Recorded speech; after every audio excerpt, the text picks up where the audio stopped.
students, question number 29. The angle of depression of a two ships from the top of the lighthouse and on a same side of it found to be a 45 degree and 30 degree respectively.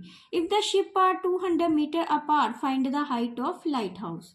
तो यहाँ देखो जो इस figure में A B दिया हुआ है वो लाइट हाउस है और इसकी हम हाइट फाइंड करेंगे। और ये जो दो दिए हुए हैं डी और सी, ये दो शिप्स दिए हुए हैं। तो लाइट हाउस से यहाँ से लेके सी और डी पॉइंट पे जो एंगल ऑफ डिप्रेशन बन रहा है वो है 30 डिग्री एंड 45 डिग्री। तो ये इंटीरियर अल्टरनेटिव एंगल भी बन रहा है, इसलिए ये 30 डिग्री है। तो ये भी डी वाला एंगल कितना हो जाएगा 30 डिग्री। एंड ये जो 45 डिग्री है तो ये सी वाला एंगल भी कितना हो जाएगा 45 डिग्री।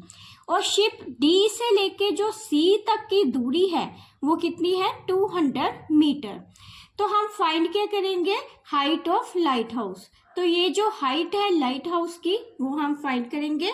पहले ट्रायंगल ले लेंगे, ट्रायंगल ए बी सी। तो एक राइट एंगल ट्रायंगल लेते हैं ए बी सी। तो उसमें क्या होगा, तो यहाँ देखो हाइट तो हमें फाइंड करनी है और बेस जो है वो है बी सी। तो इसको लिख लेंगे tan 45 degree equal to A B upon B C. तो 45 की जो वैल्यू है वो 1 के इक्वल है, equal to A B upon B C. तो ए बी कितना आ जाएगा बी सी के इक्वल। ऐसे ही दूसरी ट्रायंगल लेंगे, ट्रायंगल ए बी डी।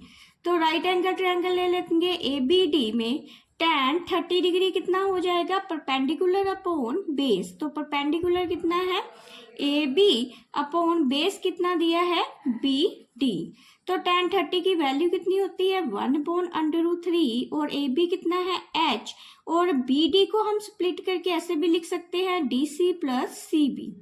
तो यहाँ देखो ये जो ए बी था वो कितना दिया था इस लाइन में, ए बी हमें h दिया था तो h इक्वल टू कितना हो जाएगा बी सी। तो यहाँ पे हम जो बी सी की जगह h को पुट कर देंगे। तो ये आ जाएगा 1/√3 equal to h upon D C plus h।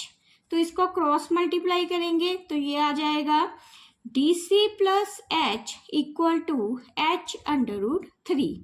तो यहाँ पे डी सी जो है वो कितनी वैल्यू दे रखी है 200। इसको लिख लेंगे 200 plus h equal to h√3। तो h जो है वो कॉमन ले लेंगे तो 200 इक्वल टू h√3 माइनस 1। तो कितना आ गया h equal to 200 upon √3 minus 1।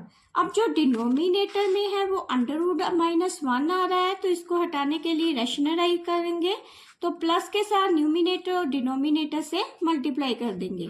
तो ये आ गया 200 √3 प्लस 1 अपॉन, यहाँ पे फार्मूला बन रहा है a माइनस बी और a प्लस बी। तो इसको लिख लेंगे 3 माइनस 1 मतलब a square minus B square. तो ये कितना आ जाएगा 200 √3 प्लस 1 अपॉन 2। तो ये कैंसिल हो गया तो आंसर कितना आ गया 100 √3 प्लस 1। सॉल्व करेंगे तो ये आ जाएगा 100 √3 की वैल्यू कितनी होती है 1.732 प्लस 1। तो ये आ जाएगा 100.732। तो जब इसको सॉल्व करेंगे तो ये आ गया 273.2।